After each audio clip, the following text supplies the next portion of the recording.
Hello dear student, welcome to ATP star the super learning platform. I am Priya Gautam, your physics faculty. और आज हम इस session में previous year question करेंगे।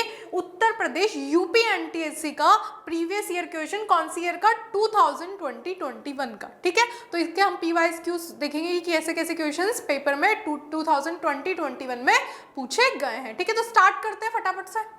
ठीक है, देखो पहला क्वेश्चन देखते हैं यहाँ पर। What is the far point for normal woman eyes? जो हमारी आईज होती है उनके लिए जो फार पॉइंट होता है वो होता है इन्फिनिटी। वो क्या कहाँ पर होता है? इन्फिनिटी पर होता है। तो फोर्थ ऑप्शन करेक्ट हो जाएगा। इस वाले पेपर में आप ये देखोगे कि थोड़े बहुत जो क्वेश्चंस है वो आप ऐसा 20-30% क्वेश्चंस इंफॉर्मेटिव टाइप के, यानी कि डायरेक्ट अगर आपको वो इन्फॉर्मेशन पता है, वो चीज़ पता है, तो आप डायरेक्ट फटाफट टिक कर दोगे बिना टाइम वेस्ट किए। ठीक है, कोई कैलकुलेशन नहीं, कुछ नहीं। इन्फॉर्मेटिव क्वेश्चंस जो होते हैं वो यहाँ पर इस वाले पेपर में आप देखोगे। ठीक है, नेक्स्ट क्वेश्चन यहाँ पर देखते हैं। इसका 4 ऑप्शन करेक्ट हो गया। ठीक है, नेक्स्ट क्वेश्चन देखो, रिफ्रैक्टिव इंडेक्स ऑफ वाटर। अब ये भी बिल्कुल इन्फॉर्मेटिव है कि हमें पता है एयर के लिए हम 1 लिखते हैं और वाटर के लिए हम 1.33 लिखते हैं। वाटर के लिए क्या लिखते हैं?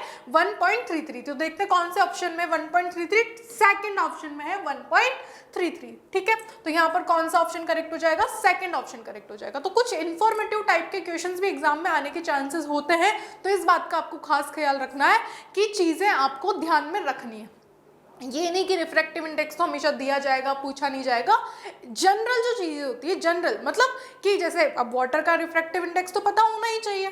ठीक है, तो ये चीजें आपको बिल्कुल ध्यान में रखनी है। ठीक है, और इसके बाद नेक्स्ट क्वेश्चन पर हम चलते हैं। A man used a concave convex lens of a focal length of 20 centimetre. एक मैन है जो focal length convex lens use करता है। कौन से फोकल लेंथ का? 20 सेंटीमीटर का। ठीक है, उसका चश्मा है।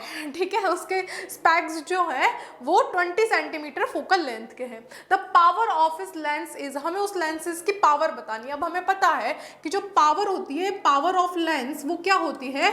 1 डिवाइडेड बाय फोकल लेंथ। और अगर हम 1 डिवाइडेड बाय फोकल लेंथ लिख रहे हैं तो एफ को हमें किस में लिखना पड़ेगा? मीटर में।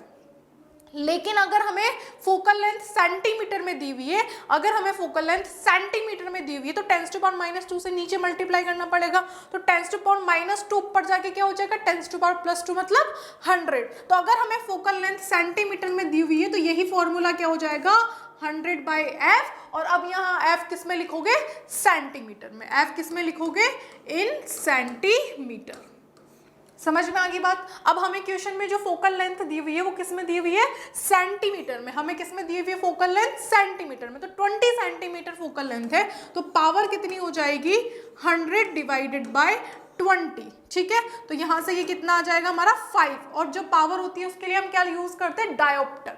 तो 5 डायोप्टर यहाँ पर हमारा क्या आ जाएगा?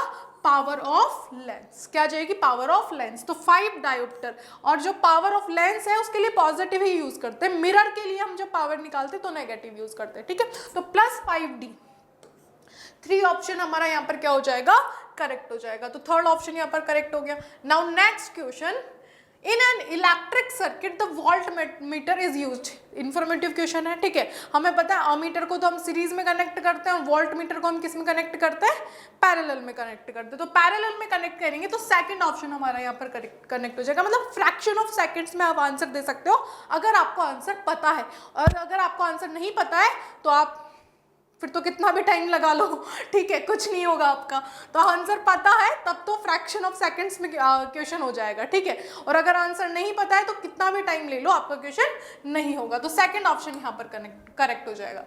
देखो वापस से इंफॉर्मेटिव क्वेश्चन, यानी कि आपको यूनिट्स पता होनी चाहिए कि किसको किस में चेंज करेंगे तो कौन सा बनेगा। तो एक जनरल हमें पता है पावर का जो यूनिट होता है वो हॉर्स पावर भी होता है। ठीक है, हमें पता है हॉर्स पावर भी होता है। पावर का यूनिट हमें जनरली चीज़ों पे देखने में भी मिल जाता है। ठीक है, अपनी डेली लाइफ में भी। ठीक है, जैसे कि आपको मैं बताऊं कि सोलर पैनल जो हम लगाते हैं आजकल तो बहुत ज़्यादा यूज़ होने लग गया सोलर पैनल्स का, कि इलेक्ट्रिसिटी बनेगी तो हमारे लाइट के बिल कम आते हैं। ठीक है, तो उसके लिए लोग अपने छत पे सोलर पैनल लगाते हैं। तो वो भी हम इन जनरल किस लैंग्वेज में बात करते हैं कि कितने HP का सोलर पैनल लगाना है। और HP मतलब हॉर्स पावर। ठीक है, तो जो हॉर्स पावर है वो किसके इक्वल होता है? वो इक्वल होता है 1 horse power is equal to 746 watt. ठीक है, तो यहाँ पे कौन सा ऑप्शन करेक्ट हो जाएगा? 3 ऑप्शन करेक्ट हो जाएगा, तो थर्ड ऑप्शन यहाँ पर करेक्ट हो जाएगा। Now moving on, next question. A magnet attracts only iron, only cobalt, only nickel, all of above। तो देखो एक ही कैटेगरी के हैं ये एलिमेंट, तो सबको अट्रैक्ट कर सकती है मैग्नेट। ठीक है, तो ऑल द अबोव आंसर हमारा आ जाएगा। फोर्थ ऑप्शन यहाँ पर हमारा करेक्ट हो जाएगा। ठीक है, तो देख रहे हो आप यहाँ पर, तो मैं ऐसा भी कह सकती हूँ कि 50% क्वेश्चन तो इन्फॉर्मेटिव ही है। आपको पता है तो वेल एंड गुड, नहीं पता है तो कुछ नहीं हो सकता। ठीक है, Which of the following is the बायोगोबर गैस? बायोगोबर गैस हमें पता है 2 गैसेस से मिलके बनती है, मेथेन और कार्बन डाइऑक्साइड। ठीक है, तो मेथेन को हम लिख देते हैं CH4 plus carbon dioxide CO2। तो ये वाली क्या हो जाएगी हमारी गोबर गैस। तो कौन सा ऑप्शन हमारा करेक्ट हो जाएगा? फर्स्ट ऑप्शन में देखो CH4 प्लस CO2। ठीक है, तो फर्स्ट ऑप्शन यहाँ पर हमारा करेक्ट हो जाएगा। ठीक है, नाउ नेक्स्ट क्वेश्चन, ध्यान से देखो।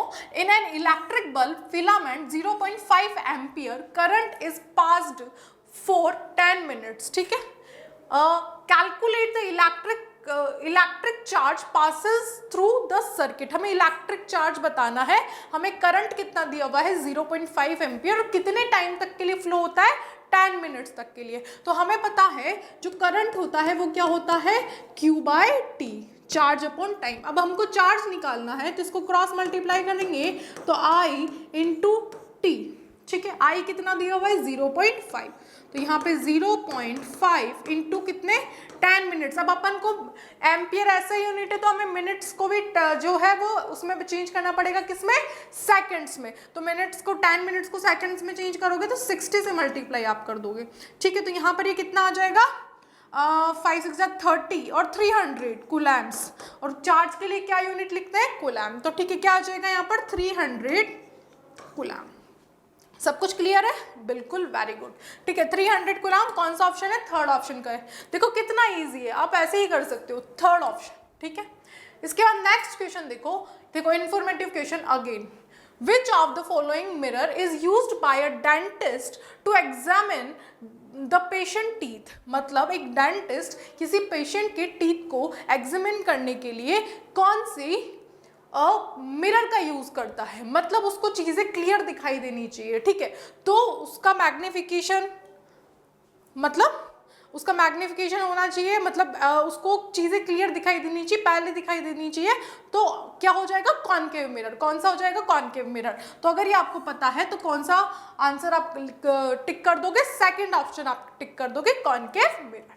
ठीक है, तो सेकंड ऑप्शन यहाँ पर आपका करेक्ट हो गया। Now next question, an electric bulb has rating of 30 watt 12 volt, the maximum current can pass through it। हमें क्या दिया हुआ है कि एक बल्ब है जिसकी पावर हमें दी हुई है 30 वाट।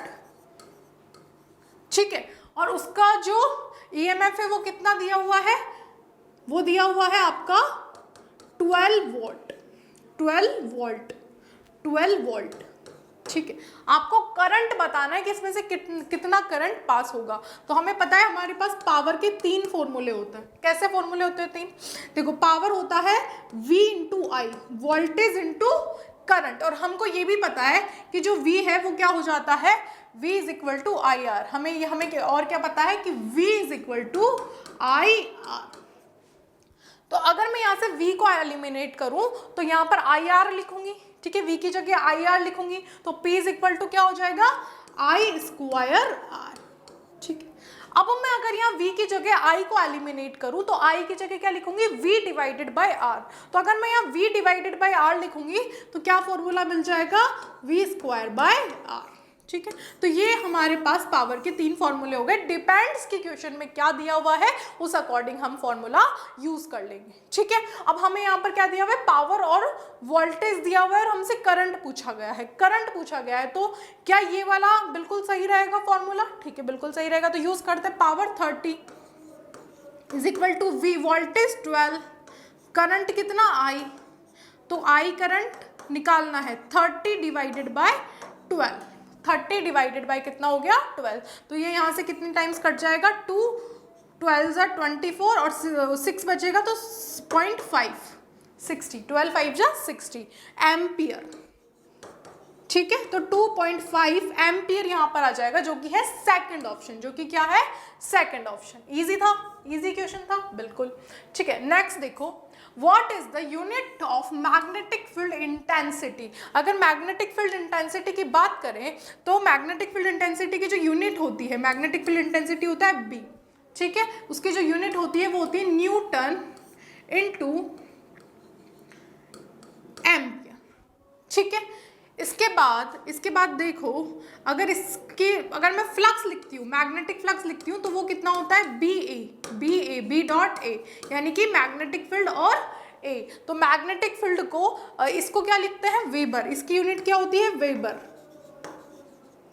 और बी की यूनिट अगर हमें निकालनी है, और एरिया कितना हो जाता है मीटर स्क्वायर। ठीक है, तो मैग्नेटिक फील्ड की यूनिट कितनी हो जाएगी weber divided by metre square. तो देखो ऐसे कुछ दिए हुए है क्या, मतलब वेबर तो नहीं होती है, newton divided by ampere into metre square नहीं, न्यूटन डिवाइडेड बाय एम्पियर होती है। ठीक है, इसके बाद इसको हम क्या लिख सकते हैं टेस्ला। ठीक है, इसकी जो यूनिट होती है वो क्या होती है टेस्ला। तो यहाँ पर थर्ड ऑप्शन हमारा करेक्ट हो जाएगा। कौन सा ऑप्शन करेक्ट हो जाएगा, थर्ड ऑप्शन हमारा यहाँ पर करेक्ट हो जाएगा। ठीक है, तो ये थे हमारे PYQs यूपी NTSC के 2020-21 के। ठीक है, ऐसे ही मैं बाकी के ईयर्स के भी PYQs आपको करवाऊंगी, क्योंकि हमारी एक सीरीज है जो हमने स्टार्ट करी है PYQ सीरीज। ठीक है, तो आपको इनसे बहुत ज़्यादा हेल्प मिलने वाली है अपने एग्जाम में। आपको वीडियो क्या करनी है, लाइक करनी है, चैनल को सब्सक्राइब करना है और वीडियो को शेयर करना है। Thank you so much.